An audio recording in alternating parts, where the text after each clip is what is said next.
मित्रांनो नमस्कार. आजच्या भागामध्ये आपल्याला पाहायला मिळतो एकदम थरारक आणि धक्कादायक प्रकार.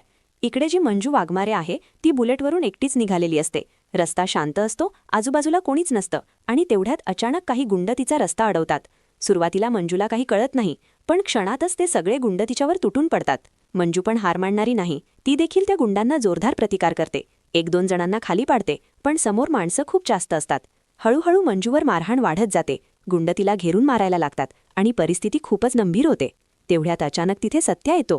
सत्याची एंट्री म्हणजे जणू वादळच. सत्या एकटाच त्या सगळ्या गुंडांवर तुटून पडतो. एकामागून एक गुंड खाली पडायला लागतात. सत्या आणि मंजू मिळून त्या गुंडांना चांगलाच धडा शिकवतात.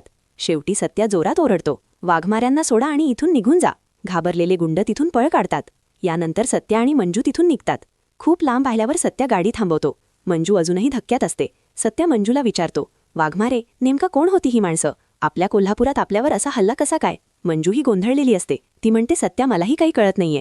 साताऱ्यात कोणी माझा बदला घेईल हे समजू शकतं, पण इथे कोल्हापुरात, इथे आपला कोणी शत्रूच नाही. सत्यालाही तोच प्रश्न पडलेला असतो. माझ्याही मनात तेच चाललंय वाघमारे. इथे आपल्याला ओळखणारा तरी कोण आहे? दोघांनाही स्पष्ट होतं की हा हल्ला साधा नाही, कुठेतरी मोठं कटकारस्थान शिजतंय. तेवढ्यात सत्या म्हणतो, चला कोर्टात जाऊया. आज नेमकं काय चाललंय ते पाहणं खूप गरजेचं आहे. इकडे कोर्टात मात्र अजून मोठा धक्का बसतो.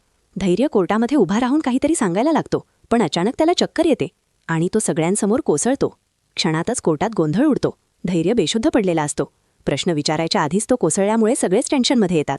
आणि याच क्षणी सावीचा संयम सुटतो. सावी ठामपणे आरोप करते की या सगळ्यामागे भास्कर, विलास आणि दामिनी यांचाच हात आहे. कोर्टात एकच खळबळ माजते. मग प्रश्न उरतो तो एकच, सत्य आणि मंजू खरंच सावीला न्याय मिळवून देतील का?